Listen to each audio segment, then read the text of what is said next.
In the 2000s, we got one of the best children's fantasy book series of all time, and I don't mean Harry Potter. The Lightning Thief started off with Percy Jackson and the Olympians saga in 2005, which has gone on to be a cult classic book series.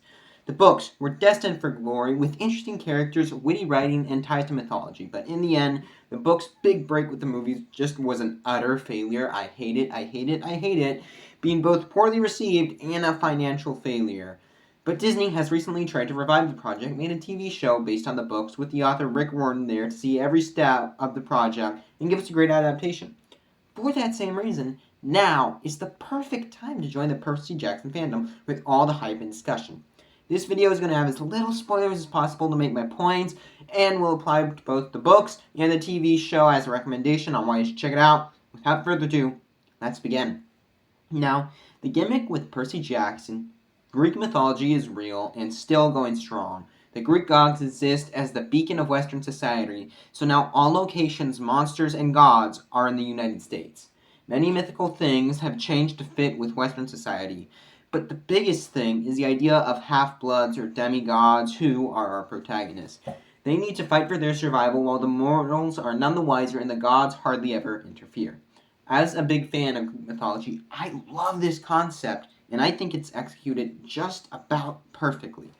Every aspect, from the blending with modern society to the ramifications that are explored, it's just so satisfying to read. Also, just like in Greek mythology, we have prophecies which are important in every one of the books, but done in such a fun way. When you read the prophecy at the start of each book, you get what seems like a straightforward interpretation in your mind. You think you know what it means, but by the end, the significance of each line is flipped on its head, and that always adds a lot of intrigue and mystery, and it gets you thinking more and starting to pay attention.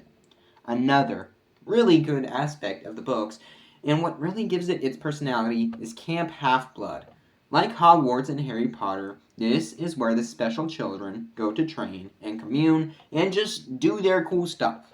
There are 12 cabins for the children of the 12 Olympians, and there are magical boundaries to make sure the school is a safe place. More or less.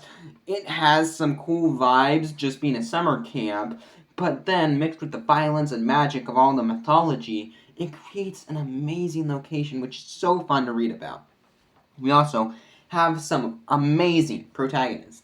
Percy is a very relatable character. He tries his best, but life keeps beating him down, though he keeps getting back up. He starts in a bad situation and becomes a hero by the end. We have Grover, who is a very supportive friend archetype. He doesn't seem to be the most gifted, but he actually proves himself in a lot of ways throughout the books, and more than anything, he is just a great best friend character to Percy. Then we have Annabeth, who is a half-blood veteran, basically fighting since she was 7, and she's a daughter of Athena, very intellectual, which clashes with Percy a lot, and seeing these three characters come together is a lot of fun. It is cut from the same cloth as the Golden Trio in Harry Potter, but I personally enjoy these characters more and think their chemistry works a lot, and it's really fun to see all their interactions. As the books go on, we get a lot of fun recurring characters, whether half-blood, mortal, or even monster. The supporting characters are so interesting and diverse, which really makes each book better. By the time we get to the end of the series, we get interactions with pretty much all the Big 12 gods, which is very fun. Getting to know them, seeing how they're modernized, all of that, it's one of my favorite aspects of the books, and makes all the interactions with these gods very memorable. Something that surprised me was the humor of the books. First thing I noticed when I opened the first book were the chapter names. They were trying to be silly, and I didn't really like that too much. It worried me, but after 3 rereads, I enjoy it, and Rick Warren also just did a great job in general with the humor. I almost never laugh when reading. Never. But I laughed so many times with these books. It isn't the most mature jokes, but they're all so funny, and that's really something I'm excited about with the show. Walker Scobell, who's playing Percy, and like a lot of fans when it was announced that he was going to play Percy, I saw a movie with him on Netflix called The Adam Project. It's a sci-fi film starring Ryan Reynolds, and Walker's just a younger version of Ryan Reynolds' character. It was hilarious, and I'm so excited to see his performance in the show, because he was really funny.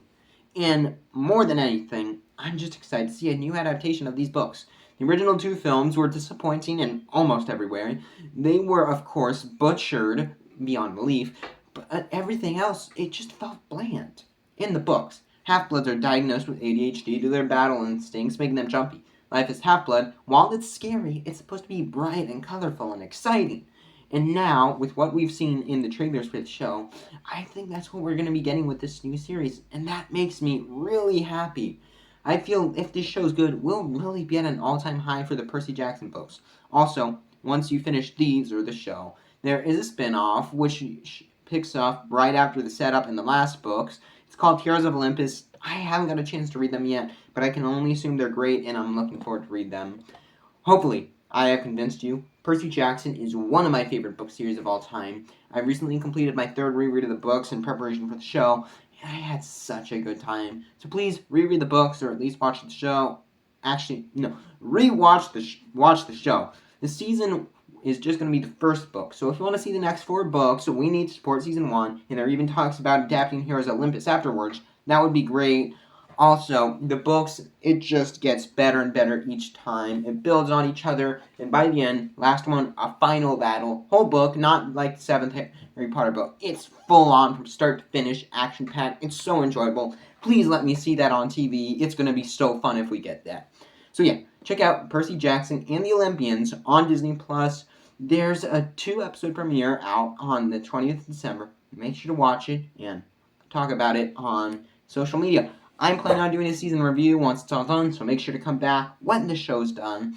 And I'll also be making plenty of content on the books as well as we get nearer.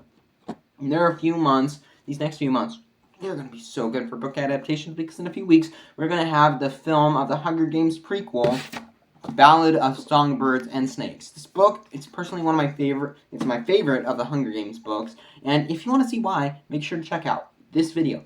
Thank you all so much, for watching. I've been Fictional Fanatics. I will see you in that Ballad of Songbirds and Snakes video, but until then, bye!